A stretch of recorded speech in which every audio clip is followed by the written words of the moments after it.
அதுக்கப்புறமா பார்த்தீங்கன்னா, எங்க அம்மா, அப்பாவ, அண்ணன் தம்பிய, அக்கா தங்கச்சியெல்லாம் நான் விட்டு குடுக்கன்ற அவசியம் எனக்கு கிடையாது. சரியா? உன்னையெல்லாம் நான் கல்யாணம் பண்ணிட்டேன்ற ஒரே காரணத்துக்காக நான் யாரையும் விட்டு குடுக்க மாட்டேன். நீ யாரு? நான் உன்ன தலையிட மாட்டேன். சரியா?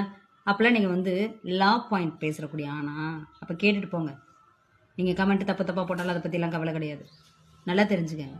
உங்க அப்பாவுக்கு சம்பாரிச்சு குடுத்து, நீங்க இந்த சமுதாயத்தில் நல்லவனா நீங்க உங்களை காட்டிக்கிட்டீங்க அப்படின்னு சொல்லி சொன்னா ரொம்ப சந்தோஷப்படுவார். சரியா?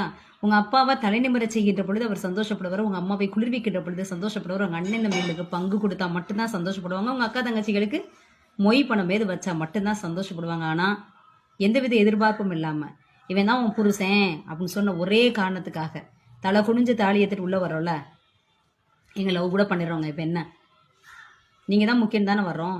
வாழ்க்கையோட கடைசி வரையும் நீங்க மட்டும்தான் எங்களுடைய வாழ்க்கை நினைச்சுக்கிட்டு தானே வர்றோம். எங்களுக்கு எல்லா இடங்கள்ல இல்லை, தேவையான இடங்கள்ல எங்களை விட்டு கொடுக்காம இருங்க, அது போதும். உங்க சொத்து பத்து நீங்க இதுக்கு முன்னாடி சம்பாதிச்சது எதுவும் எங்களுக்கு தேவை கிடையாது. எங்களுக்குன்னு சுயமரியாதை இருக்கு.